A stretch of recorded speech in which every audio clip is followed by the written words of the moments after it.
ان کی آواز اور ان کا جادو کبھی انسانوں تک نہ پہنچ سکے۔ اللہ کے نبی حضرت سلیمان علیہ السلام نے اپنے رب کی دی ہوئی طاقت سے ان سرکش شیاطین کو پکڑا۔ وہ جنات جو انسانوں کو ڈراتے تھے آج وہ خود ایک انسان کے خوف سے کانپ رہے تھے۔ انہیں بھاری لوہے کی زنجیروں آئرن چین میں جکڑ دیا گیا۔ قرآن مجید سورہ صاد آیت 38 میں منظر کو یوں بیان کرتا ہے، اور آخرین مقرین فی صفات، یعنی اور دوسروں کو جو بیڑیوں میں جکڑے ہوئے تھے۔ یہ عام بیڑیاں نہیں تھیں، یہ وہ طوق تھے جو ان شیاطین کی گردنوں اور ٹخنوں کو ملا کر باندھ دیے گئے تھے۔ لیکن حضرت سلیمان علیہ السلام جانتے تھے کہ لوہے کی زنجیریں ان کی شیطانی طاقت کو مکمل طور پر روکنے کے لیے کافی نہیں ہیں۔ نفاذیر اور تاریخی روایات میں آتا ہے کہ حضرت سلیمان علیہ السلام نے بڑے بڑے تانبے اور پیتل کے برتن یا صندوق تیار کروائے۔ ان سرکش اور خونی شیاطین کو ان برتنوں کے اندر ٹھونک دیا گیا اور پھر ان کے اوپر پگھلا ہوا سیسا یا تانبا ڈال کر انہیں ہمیشہ کے لیے سیل کر دیا گیا۔ لیکن سب سے بڑی رکاوٹ لوہا یا سیسا نہیں تھا۔ ان برتنوں پر حضرت سلیمان علیہ السلام نے اپنی وہ خاص انگوٹھی ثبت کر دی جس پر اللہ کا اسم اعظم کنندہ تھا۔ یہ مہر اس بات کی ضمانت تھی کہ کوئی بھی جادو یا کوئی بھی طاقت قیامت کے قریب آنے تک اس قید خانے کو کھول نہیں سکتی۔ اب آخری مرحلہ تھا، ان قیدیوں کو زمین پر رکھنا خطرناک تھا۔ حضرت سلیمان علیہ السلام نے اپنی تابع ہواؤں یا فرما بردار جنات کو حکم دیا، ان پیتل کے بھاری برتنوں کو اٹھایا گیا اور سمندروں کے ان تاریک ترین حصوں میں پھینک دیا گیا جہاں سورج کی روشنی کبھی نہیں پہنچتی۔ یہ وہ گہرائیاں ہیں جہاں پانی کا دباؤ ہڈیوں کا چورا بنا دے۔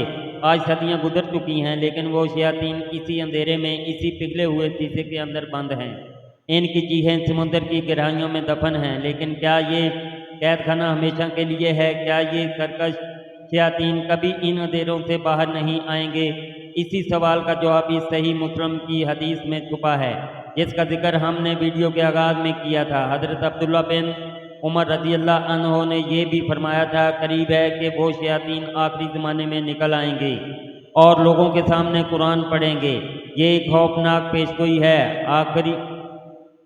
آخری زمانے میں جب فتنے عروج پر ہوں گے، دجال کا دور قریب ہوگا، تو سمندر کی تہوں میں بند یہ طاقتور شیاطین آزاد کر دیے جائیں گے، اور ان کا سب سے بڑا ہتھیار کوئی تلوار یا آگ نہیں ہوگا بلکہ دھوکہ ہوگا۔ وہ لوگوں کے سامنے آ کر ایسی باتیں کریں گے جو بظاہر حق لگیں گی۔ وہ قرآن کی آیتیں پڑھیں گے لیکن ان کا مقصد لوگوں کے دلوں میں شک پیدا کرنا ہوگا۔ آج کے دور میں انسان نے چاند پر قدم رکھ لیا ہے، خلاؤں کو تسخیر کر لیا ہے، لیکن ہماری اپنی زمین کے اندر آج بھی ہمارے لیے ایک بلیک ہول کی طرح ہے۔ جب بھی کوئی جدید آبدوز مار یا نا ٹرینچ یا سمندر کی خطرناک گہرائیوں میں اترتی ہے تو سائنسدانوں کو وہاں ایسی عجیب و غریب آوازیں اور مخلوقات ملتی ہیں جو عقل کو دنگ کر دیتی ہیں۔ کیا یہ ممکن نہیں کہ آج کے جدید کیمرے اور ریڈار انجانے میں کسی ایسی ہی پیتل کی دیگ کے اوپر سے گزر رہے ہوں جس کے اندر حضرت سلیمان علیہ السلام کے دور کا کوئی سرکش جن آج بھی اپنی رہائی کا انتظار کر رہا ہو؟ اللہ کی طاقت اور اس کی کائنات کے راز انسان کی محدود سوچ سے کہیں زیادہ گہرے ہیں۔ ذرا رکیے اور ایک بہت بڑی حقیقت پر غور کیجیے۔ بچپن سے لے کر آج تک ہم ہالی ووڈ کی فلموں میں اور الف لیلا کی کہانیوں میں چراغ والے جن کا تصور دیکھتے آئے ہیں۔ ایک ایسا جن جو پیتل کے چراغ میں قید ہوتا ہے اور باہر نکل کر دھواں بن جاتا ہے۔ کیا آپ نے کبھی سوچا ہے کہ مغربی دنیا کے پاس یہ تصور کہاں سے آیا؟ دراصل یہ کوئی ملائی کہانی نہیں ہے، یہ اسی مستند اسلامی تاریخ کی ایک بگڑی ہوئی شکل ہے۔ مغربی کہانیوں کا وہ چراغ دراصل حضرت سلیمان علیہ السلام کی وہ پیتل کی دیگیں تھیں جن میں سرکش مارد قید کیے گئے تھے، اور وہ جادوئی مہر حضرت سلیمان علیہ السلام کی وہ انگوٹھی تھی جس پر اسم اعظم کنندہ تھا۔ ہزاروں سال کے سفر میں حقائق و افسانوں میں بدل دیا گیا، لیکن اس کی اصل بنیاد بحر ہند کی انہی تاریک گہرائیوں میں آج بھی لوہے کی بیڑیوں میں جکڑی ہوئی ہے۔ وہ شیاطین آزاد ہوں یا نہ ہوں، اصل سوال یہ ہے کہ کیا ہمارا ایمان اتنا مضبوط ہے کہ ہم ان کے دھوکے کو پہچان سکیں جب وہ باہر آئیں گے اور ہمارے سامنے قرآن کی آیت پڑھ کر ہمیں ہی گمراہ کریں گے؟ آج کے دور میں جہاں ہر طرف جھوٹ اور فریب کا بازار گرم ہے، ہم روزانہ جاننے کتنے چھوٹے چھوٹے شیاطین کے دھوکے میں آ جاتے ہیں۔ تو ذرا سوچئے جب وہ ہزاروں سال پرانا مارے اپنی پوری طاقت کے سامنے آئے گا تو کیا ہم اس کا مقابلہ کر پائیں گے؟ اب میں آپ سے ایک بہت اہم سوال پوچھنا چاہتا ہوں، آپ کی تحقیق اور آپ کا ایمان کیا کہتا ہے؟ کیا حضرت سلیمان علیہ السلام کے قید کیے ہوئے وہ شیاطین ابھی تک سمندر میں قید ہیں، یا پھر وہ دجالی نظام کے روپ میں آج کی دنیا میں پہلے ہی آزاد ہو چکے ہیں؟ نیچے کمنٹس میں اپنی دلیل کے ساتھ جواب ضرور دیں، کیونکہ آپ کی ایک رائے کسی دوسرے کی آنکھیں کھول سکتی ہیں۔ اللہ ہمیں ہر ظاہری اور باطنی فتنے سے محفوظ رکھے، آمین۔ اللہ حافظ۔